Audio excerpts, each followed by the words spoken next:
Nous allons étudier le Daf Ain Tet dans Masechet Baba Kama. Nous reprenons trois lignes à la fin du Daf Ain Het Amud Bet. Nouvelle chez la Lagma. Ba'er Rav Papa. Question de Rav Papa. Gnava Kta'a ou Mechara. Celui qui vole une bête qui est entière, il lui enlève une jambe, Mahou, et il la vend. Donc au moment de la vente, il manque une partie de l'animal par rapport au moment où elle a été volée.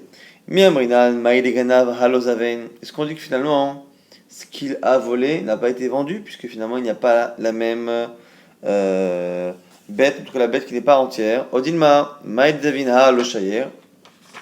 Ou est-ce qu'on estime finalement que par rapport à ce qu'il a en main, il a vendu la totalité? Tekula Gemara reste sur une question et dit qu'il n'y a pas de réponse à cela. Tanura Bana, nouvelle Braïta. Ganav Venatan Leachav et Tavar. Celui qui a volé, qui donne à quelqu'un d'autre l'animal pour qu'il fasse la shrita en son nom. Ganav Venatan Leacher ou Macha, ou une fois qu'il a volé, il a donné à quelqu'un pour que quelqu'un la vende pour lui. Ou Ganav Veikdish, où il a volé et il a sanctifié l'animal. Ganav Veikif, il a volé l'animal et il a vendu l'animal, ce qu'on appelle Bakafa, c'est-à-dire de sorte à ce que la personne le rembourse bien plus tard. Ganav Ve'echelif, ou une fois qu'il a volé, il n'a pas vendu mais il a échangé l'animal. Ganav Benatana, ou qu'il a donné l'animal en cadeau à quelqu'un. Ganav Upara Chovo, qu'il a utilisé l'animal pour rembourser une dette. Ou Ganav Upara Ve'kefo, ou qu'il a utilisé pour rembourser un achat à terme qu'il avait fait, non pas une vente qu'il a fait mais un achat. Ganav Eshalach Sivlonot Bevet Ramiv, où il a volé puis envoyé l'animal comme cadeau à sa fiancée chez son futur beau-père. Mishalem Teshlomar Bava Hamisha, il paiera dans les 4 cas Bava Hamisha. La Gemara se demande, Maï Kamashmalan, quel est le chidouche de cette braïta, puisque très souvent les cas qu'on a cités sont des cas qui sont assez évidents, puisqu'on se doute bien que finalement qu'on échange ou que l'on vende, que l'on rembourse un prêt ou que l'on vende, finalement c'est pareil, ça s'appelle Mechira. Maïka Mashmalan, Ashmenan Reisha, deux cas nous dit la Gemara, Ganav Venatan Leacher Vetavach. Dans le cas où il a donné à quelqu'un à faire la shrita à sa place, le fait que l'on paye cette fois 4 et 5 fois, ça c'est un chidouche. Pourquoi? Et Shaliach Lidvar Avera, car on voit de là que l'on peut être Shaliach Lidvar Avera, normalement dans la Torah, on verra par la suite qu'on ne peut pas être Shaliach si on nomme quelqu'un pour faire un Issour. Ça ne s'appelle pas que la personne qui a commandité la Avera a fait la chose. Partout dans la Torah, lorsqu'on demande à quelqu'un de le faire, qu'il le fait, il le fait à ma place. Et c'est comme si c'était moi qui l'avais fait. Lorsque je lui demande de faire une Avera, c'est son problème, c'est à lui de ne pas la faire. Et ici on voit que celui qui a volé et qui a commandité la Shrita est considéré comme ayant fait la Shrita lui-même, pourtant c'est une Avera. Afalgab de la Torah Kula, même si dans toute la Torah, En Shaliach Avera, on ne peut pas nommer quelqu'un pour faire une Avera, ça s'appelle que c'est lui qui l'a fait seul. Acha, ici c'est spécial, Shaliach Avera. On peut, oui, nommer quelqu'un pour une Avera. Maïta'ama, quelle est la raison? On l'a déjà vu il y a quelques semaines dans la Masechet, ou Tvacho Umcharo, parce que c'est marqué dans la Torah, celui qui vole et qui égorge l'animal, ou qui le vend. Et là aussi, il y a un point commun entre les deux. Quel est ce point commun? Mamichira de l'oisha de l'alidacher. De la même manière que la vente ne peut se faire qu'avec la complicité finalement de quelqu'un d'autre, qu'avec un tiers, pareil, avtevicha, pareil pour la shrita, alidacher, elle peut se faire par l'intermédiaire de quelqu'un d'autre. C'est pour ça que yesh sheliach lido avera mechayev vashmeinan tsefa. Et l'autre cas qui est intéressant à apprendre, nous dit l'Agmara, c'est Ganav avec Dish, dans le cas où il a volé et qu'il a sanctifié. Dans certains cas, ça peut justement s'apparenter. Mali mecharo l'idiot, Mali mecharo la shamaim. Et donc du coup, on nous apprend justement qu'il n'y a pas de différence entre le fait de la vendre et le fait de la donner à Kajoko, dans certains cas en tout cas. Ça, c'est les deux Chidushim de cette Braïta. Nouvelle Mishnah maintenant. Gana Beshuta Baalim Betavach Umachar Chutz Mershutam. On verra que la Mishnah suivante nous apprend que pour être Hayav, il faut qu'à un moment donné, le voleur ait fait une acquisition, un geste de déplacement de l'animal, de le changer d'endroit, d'enclos, ou quoi qu'il arrive, quelque chose qui fait qu'il l'acquiert. Si il fait un geste qui s'apparente à un vol, mais que finalement il n'y a rien qui fait acquérir la bête au voleur, ça ne s'appelle pas qu'il y a eu un vol. Celui qui a volé un animal qui était chez son propriétaire et qui l'a égorgé ou vendu en dehors du domaine du propriétaire, là, ça marche. Ou qu'il a volé l'animal à l'extérieur du domaine, et qu'il a vendu ou égorgé, euh, à Berlin, les propriétaires eux-mêmes. Ou qu'il a volé, donc ils avaient il l'a fait dans le domaine du propriétaire. Ou qu'il a volé et qu'il a tout fait en dehors du domaine du propriétaire. Ça, dès qu'il la touche dans le domaine du propriétaire, hors de son domaine, ça veut dire qu'il l'a acquis. Meshelem Tashumar Bava Hamisha. Donc ce qu'on nous dit ici, c'est qu'entre le domaine du propriétaire et l'extérieur, si entre le vol et la shrita et la vente, on a un changement de propriété de l'un à l'autre, de l'autre à l'un, de l'intérieur à l'extérieur ou de l'extérieur à l'intérieur, ou que tout s'est fait à l'extérieur, ça s'appelle un vol où il y a eu acquisition. Le cas où il n'y a pas eu, par contre, c'est Abal Ganav, avec Tavach ou Machav et Shutam. Lorsque le vol et la vente et la shrita se sont faits dans le domaine du propriétaire, Pato, le voleur ne paiera pas Bava Hamisha parce que ça ne s'appelle pas qu'il y a eu Kinyan. Hayam Moshro Veyotse Umet Beshuta Baalim Pato. Si le voleur prend l'animal, l'emmène, et avant même de le sortir du domaine, la bête, à ce moment-là, meurt, Patour, il ne paiera pas Bava Hamisha. Igbio, si par contre le voleur a soulevé l'animal, qu'il a sorti du domaine de l'animal, ou Maître Hayav, il paiera à ce moment-là les sanctions. Ici, il n'y a pas eu de vente, a priori, donc on paiera le double. Mais en tout cas, on voit encore une fois qu'il faut sortir l'animal, ou au moins le lever, pour que ça s'appelle qu'il y a eu un kinyan. Netano Nifrorot Beno, celui qui a donné l'animal qu'il a volé à un Kohen pour racheter l'animal, pour acheter son aîné. Un homme a un aîné, homme, ici, son premier garçon, et il veut le racheter par un Kohen, et pour cela, il donne un animal qu'il vole. Mais ici, il laisse le Kohen aller le chercher. Donc en fait, le Kohen ne sait pas que ce n'est pas à lui. On va voir par la suite, c'est quelqu'un qui est son créancier. Il lui dit, voilà, serre-toi, devant toi, tu peux prendre mon animal. Et donc c'est le Kohen ou le créancier qui va physiquement prendre l'animal et faire le vol lui-même. Netanoli Prorot Beno, Olebar Chovo pour un créancier, les Shomer Chinam ou pour quelqu'un qui doit lui garder l'animal gratuitement, ou les Shoel ou quelqu'un qui lui demande d'emprunter, le Nosesachar ou quelqu'un qui garde l'animal de manière payante, ou le Socher ou celui qui vient lui louer quelque chose. Moshro Omet, Mirshut Baal. Donc c'est pareil, ces personnes-là qui vont voler pour lui ne savent pas que ce n'est pas à lui, et lui, il leur propose en tant que Kohen, ou en tant que créancier, ou en tant que gardien, d'aller prendre l'animal. Et la personne prend Moshro ou Med Veshuta Baalim, et la bête est décédée alors qu'elle est encore dans le domaine du propriétaire, Pato, il ne paiera pas. Igbio, si par contre la personne a levé l'animal, Oshotsu Meshuta Baalim, ou Med, Chayav qu'il est sorti, soit qu'il est sorti, soit qu'il l'a levé, il sera Chayav, donc c'est la même chose, que ce soit lui qui le fasse directement, ou que ce soit quelqu'un qui est chaliar sans le savoir. En tout cas, justement, comme on a parlé de Meshicha, qu'on a dit que pour être Chayav de 2 fois ou de 5 fois, si on parle d'un cas où il y a eu vente ou shrita, il faut absolument que l'animal ait été sorti du domaine du propriétaire ou que tout se soit passé à l'extérieur du domaine du propriétaire. Question d'Amemar, Baya Memar, Tiknu Meshicha Beshomrim, Olo. Est-ce que le fait qu'un animal soit acquis pour une vente par Meshicha, par le fait de tirer l'animal, est-ce que ce mode d'acquisition qui existe donc pour la vente, est-ce qu'elle existe également, est-ce que les Chachamim l'ont institué pour le Shomrim, celui qui est Shomer, on le nomme pour garder un animal de manière bénévole ou pas, et pour que le début de la Shmira commence, est-ce qu'on peut demander à la personne de tirer l'animal, ça s'appelle que la Shmira se fait. Amar Vima, Tashma vient apprendre. Néta dans les Prorot Beno, dans la Misha, c'est marqué que celui qui a donné son animal à un Kohen pour qu'il le prenne, en remplacement de son Bechor, de son aîné, et c'est un animal volé. Oh, les Balchovo, ou pour un créancier, les Shomer China pour un gardien qui n'est pas payé, les Shoel pour un emprunteur, donc c'est Sachar celui qui est payé pour garder, et le Socher celui qui loue. Ce sont les 4 Shomrim.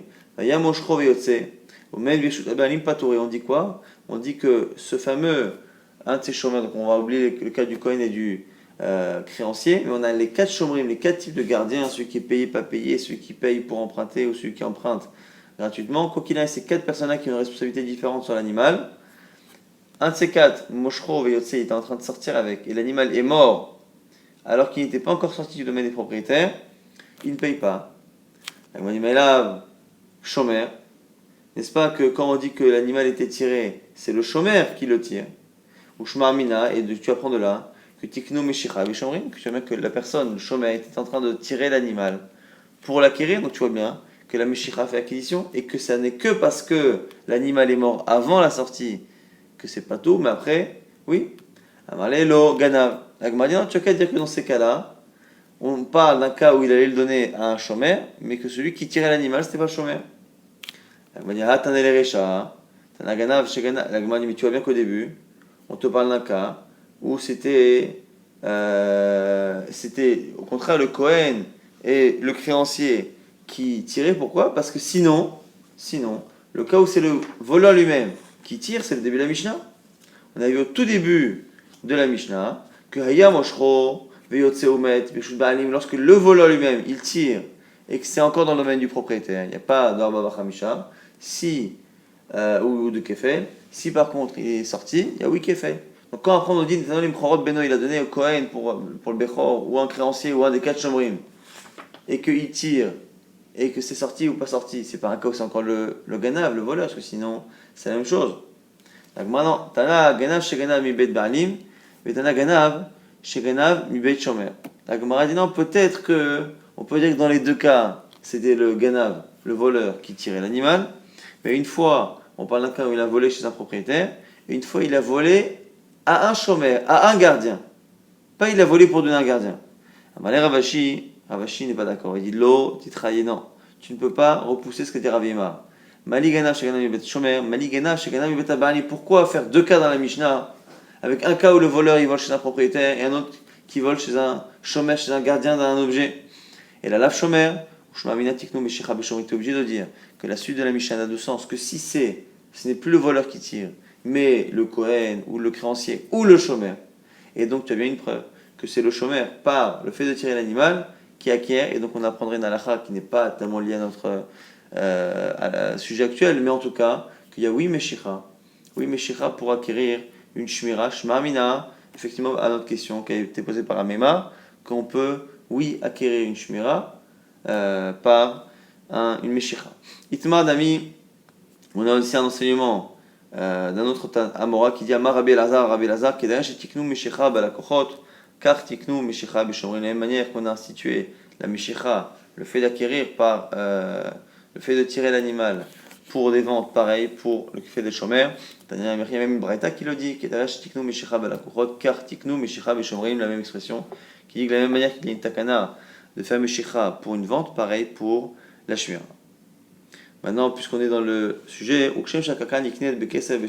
la même manière qu'un terrain est acquis par 3 manières, kesef, l'argent, shtar, un document, chazaka, un acte de propriétaire qui est fait par l'acquérant devant le vendeur, car srirut, pareil pour la location, niknet bekesef shtar be chazaka. La Gemara dit, srirut demai, quel est le type de srirut dont on parle qui peut avoir ce type d'acquisition? Il est ma srirut imtaltelim.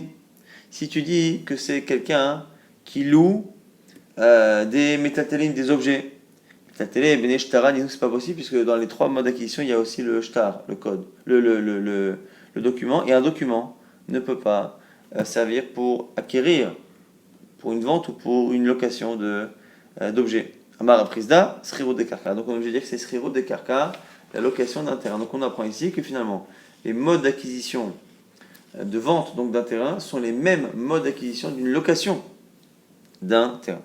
Amar Rabbi Elazar ou sheitmin behorshav.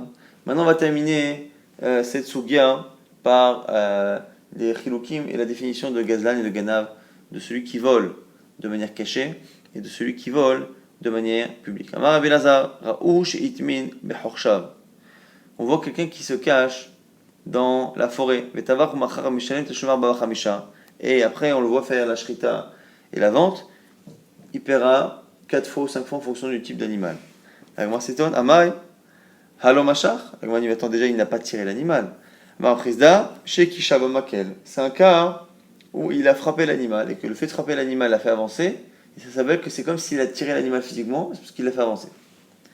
Après, maintenant, la question que se pose, mais puisqu'il a été vu, Gazlanou, c'est un Gazlan, la différence étant que celui qui vole de manière publique, ou en tout cas devant sa victime, et qui n'a pas peur, il est Gazlan, il est voleur, donc c'est moins grave que celui qui est Ganav, et qui vole en cachette.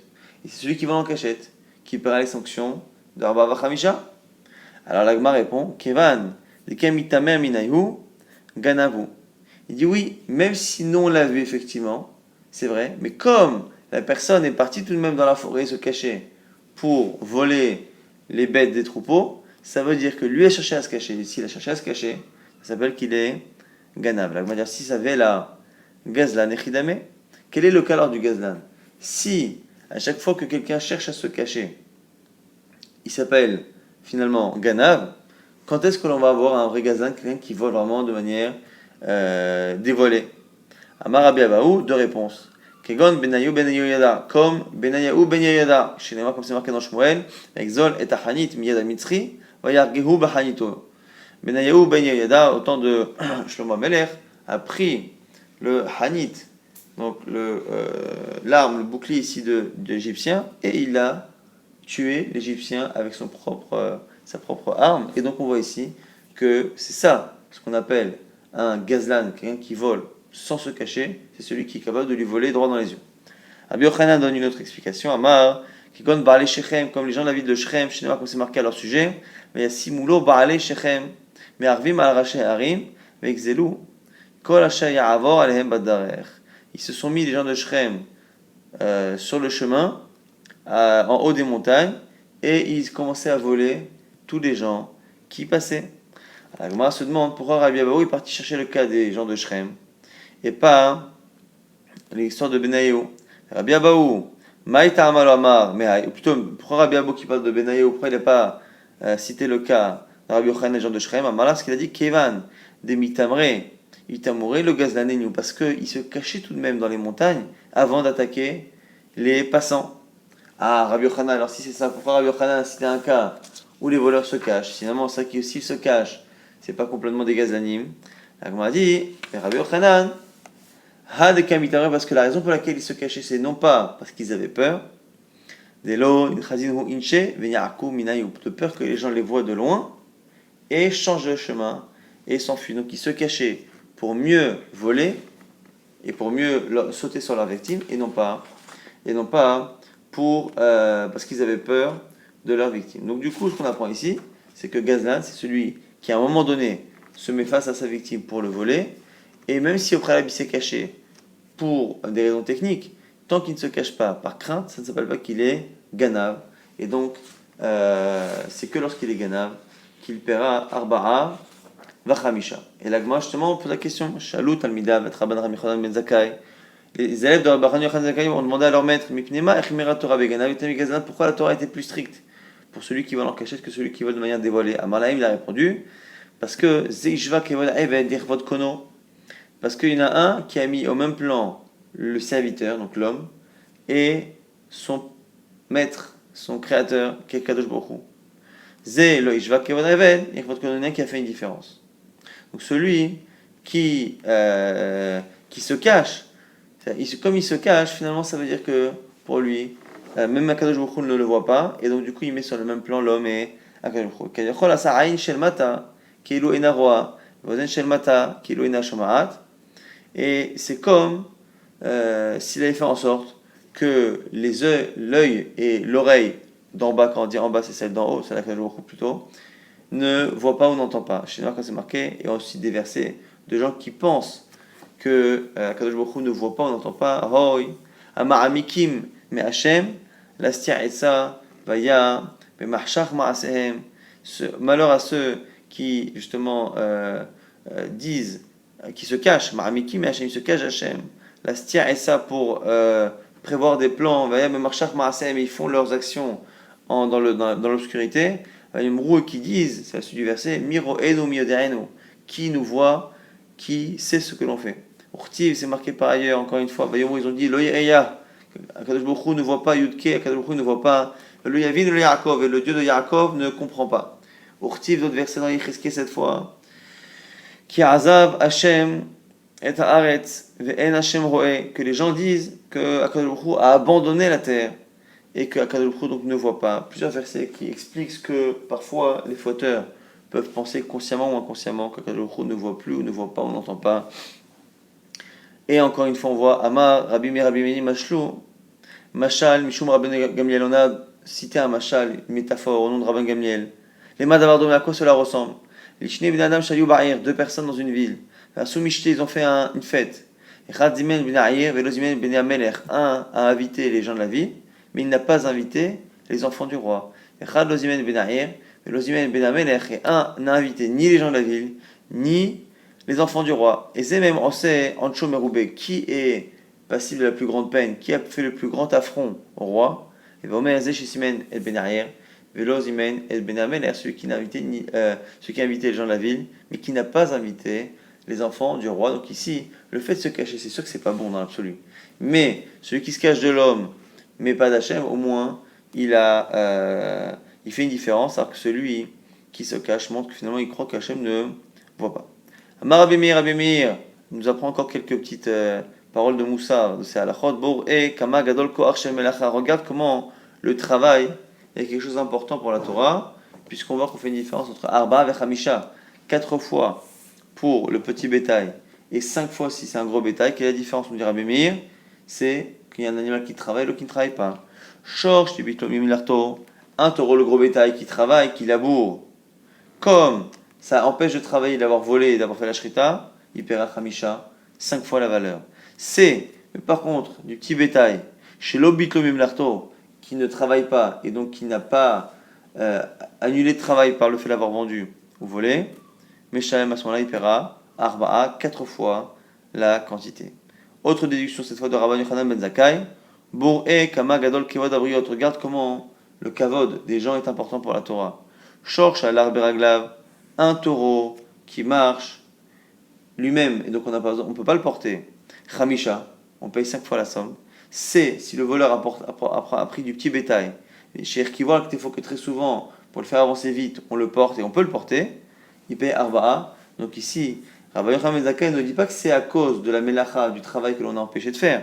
Lui dit que c'est parce que le voleur a dû porter, et comme il a porté, il s'est un peu, il s'est un peu fait honte, on va dire, de porter comme ça un animal, et cette honte qu'il a eue justifie qu'on lui fasse payer un peu moins que s'il avait volé un animal pour lequel il n'aurait pas dû se faire honte de le porter. Nouvelle Mishnah, En Megadelim Behema Daka, on n'élève pas de Behema Daka, donc c'est petit bétail, Be'eretz Israël, c'est tout ce qui est en général chèvre et compagnie. En Eretz Israël, pourquoi? Parce qu'ils ont tendance à consommer les jeunes pousses. Lorsque quelqu'un plante des nouvelles pousses, donc que ce soit des arbres, que ce soit des céréales et ce genre de choses, ce genre d'animaux ont tendance à venir et à brouter ces espèces-là, ces pousses-là lorsqu'elles sont encore tendres, et ça empêche les gens de pouvoir semer. Aval Megadelim, mais Souria, on peut le faire en Souria. Souria est un territoire qui a été conquis par David Amelech, qui n'a pas le statut d'Eretz Israël dans certaines halachot, dont celle-ci. Et on nous dit qu'au Bamid Barot, chez l'Eretz Israël, et dans les déserts d'Eretz Israël, là où il n'y a pas de champs, on peut élever tout type d'animaux. En Megadelim, Tarnegolim, Birushalayim, Mipnei Kodashim. À Jérusalem, on n'a pas le droit d'élever de la volaille, parce que la volaille a tendance à aller picorer dans les poubelles, et dans les poubelles, il peut y avoir des animaux morts qui sont impurs, et apporter de la touma pour tout ce qui est korbanot, qui est mangé à Jérusalem. Velo Kohanim, Bechol, Eretz Israël. Et les Kohanim ne peuvent pas élever de volaille dans tout Eretz Israël, parce que les Kohanim, partout où qu'ils soient, peuvent être amenés à avoir des taharot, des choses qu'ils doivent manger en étant purs. Mipnei taharot. En megadelim chazirim chol makom. On ne pourra jamais nulle part, ni en Eretz Israël ni ailleurs, élever des cochons. Loi gadel adam. Et à quel âge un homme ne pourra pas élever un chien à cause du danger qu'il a de mort.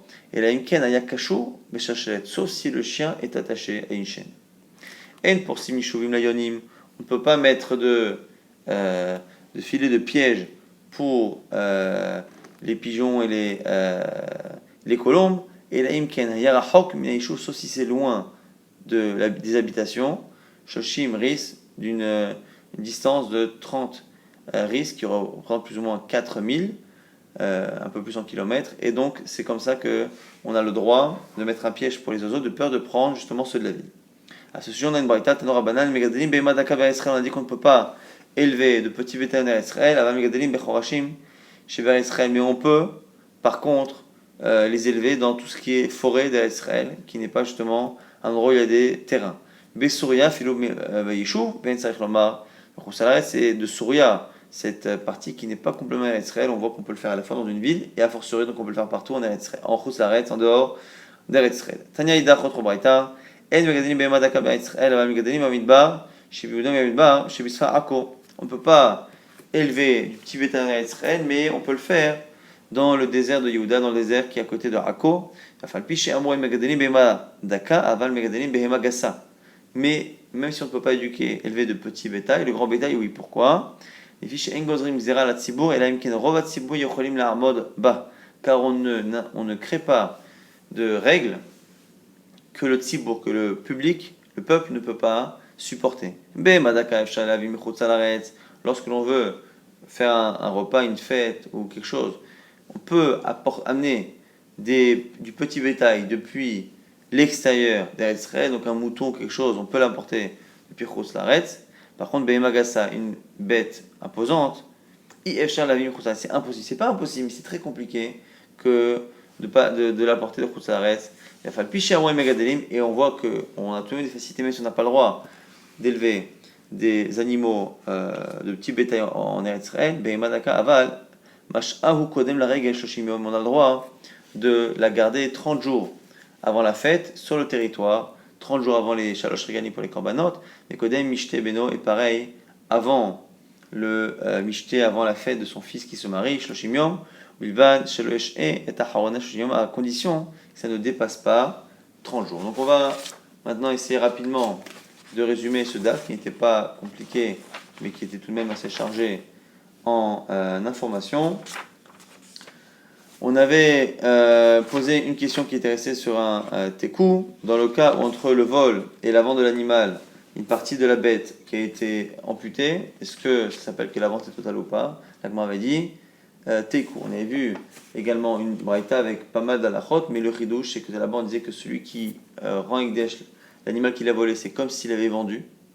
Même si c'est un ekdesh qui donne un kadosh. On avait vu par ailleurs que certains n'étaient pas d'accord, mais il y en a une braïta qui pense comme cela, et on a vu ce qu'on avait déjà vu par ailleurs, c'est que là où dans toute la Torah il n'y a pas de shtichut pour une avera, lorsque l'on nomme quelqu'un pour faire la shrita de l'animal que l'on a volé, il y a oui shtichut et d'avera, parce que c'est marqué Odvachom Charo, qui nous apprend que de la même manière que pour une vente, on a besoin de s'associer à quelqu'un, on peut aussi s'associer pour faire la shrita et nommer quelqu'un pour le faire à notre place. On avait appris une Mishnah qui nous disait que le voleur pour être hayab du double, ou voleur et vendeur ou égorgeur a besoin pour être hayab de 5, a besoin que l'animal ait subi un kinyan, une acquisition. Et un kinyan, c'est soit lorsque le vol et la shrita se fait à l'extérieur du domaine du propriétaire, soit qu'elle se fait à l'intérieur, mais qu'à un moment donné, il y a un changement de propriété de l'un à l'autre, physiquement, géographiquement. Si par contre tout s'est fait chez le propriétaire, il faudra qu'il y ait une action tout de même, de agba, de lever l'animal. Et on a vu finalement que s'il le tire, mais dans le domaine du propriétaire, ça ne suffit pas. Et la question après qui s'était posée, c'est est-ce que la meshicha, le kinyan, la question qui se fait par meshicha, par le fait de tirer l'animal, ça marche pour une vente. Est-ce que ça marche aussi pour le fait de nommer quelqu'un shomer? Et on avait répondu effectivement que les manières que l'on institue la meshicha pour une vente, on l'institue aussi pour mettre en place une shmira, une location ou une garde ou un emprunt d'un animal. On avait vu par ailleurs que la location d'un terrain se faisait avec les mêmes modes d'acquisition que l'achat d'un terrain, c'est-à-dire kesef, shtar et chazaka, l'argent, le document et la chazaka, l'action d'un propriétaire. On avait vu par ailleurs les définitions entre ganav et gazlan. Ganav est celui qui vole en cachette, c'est lui qui sera amené à payer le double et le quintuple, et le gazlan, celui qui vole de manière dévoilée. Et on avait vu qu'à partir du moment où le voleur se cache à un moment donné, et se cache par crainte de sa victime, ça s'appelle plus un ganav mais un gazlan, et donc il ne paye pas Bava Hamisha. Mais on a vu qu'en tout cas, selon Rabbi Yochanan, c'était une marloquette, selon Rabbi Yochanan, lorsque les gens de Shrem se sont cachés, comme ils se sont cachés selon Rabbi Abba, où ça s'appelle que ce ne sont plus des ganavim et des gazanim, alors que sur Rabbi Yochanan, comme ils se sont cachés que pour mieux sauter sur la victime et que leur victime ne leur échappe pas, ça ne s'appelle pas qu'ils ont eu peur, et donc on les appelle tout de même gazanim. Et donc, ce qu'on nous apprend ici en tout cas, c'est qu'au nom de Rabbi Yochanan ben Zakkai, que la raison pour laquelle la Torah fait une différence, c'est que celui qui se cache, finalement, est en train de montrer qu'il croit que Kadosh Baruch Hu ne voit pas, n'entend pas, ou ne voit plus, n'entend plus, et en cela il manque de kavod à Kadosh Baruch Hu, parce qu'il le met au même niveau que l'homme, et c'est la raison pour laquelle on le fait payer de manière plus importante. Maintenant, pourquoi on fait une différence entre le petit bétail et le gros bétail, et que celui qui égorge ou vend un animal volé, qui est petit bétail, paye 4 fois, le gros bétail 5 fois, deux raisons qui sont données. Celle de Rabbi Meir, c'est parce que l'animal, le gros bétail, travaille en général et que le fait d'avoir fait tout cela empêche cet animal de travailler et que la Torah accorde beaucoup d'importance au travail. Selon Rabbi Yochanan ben Zakkai, c'est pour nous montrer l'importance du kavod d'un homme et même du voleur lui-même, puisque le voleur, lorsqu'il vole un petit animal, est amené à le porter. La honte qu'il a de le porter lui enlève une partie de la sanction, le paye 5 fois, il paiera 4 fois. Nouvelle Mishnah qui nous disait à la fin qu'on ne, justement, on n'avait pas le droit d'élever du petit bétail en Eretz Israël parce que ça avait l'habitude de ronger, de manger les jeunes pousses, et on n'avait pas le droit de le faire en Eretz Israël sauf dans les endroits où il n'y a pas du tout de champs comme les déserts ou les forêts. Par contre, en Chutz La'aretz, on avait le droit. On a vu qu'on ne pouvait jamais élever des cochons, et on avait vu que même si on n'avait pas le droit d'élever du petit bétail en Eretz Israël, on a le droit de les faire venir 30 jours avant une fête, ou 30 jours avant donc une fête des Shach Regalim, ou 30 jours avant une fête personnelle pour un mariage. On a le droit de laisser sur le territoire pendant 30 jours avant pour préparer justement les korbanot ou préparer un repas. Et on a vu que par contre, Behemagasa, un gros bétail, même si dans l'absolu, il aurait fallu peut-être faire une takana, puisque c'est trop compliqué de les importer de l'extérieur, comme on fait pour le Daka 30 jours avant, comme c'est trop compliqué de les déplacer, les Chachamim n'ont pas fait une takana parce qu'on apprend que les Chachamim ne font pas une règle, n'instituent pas une règle qui justement ne peut pas être supportée par le Tzibour.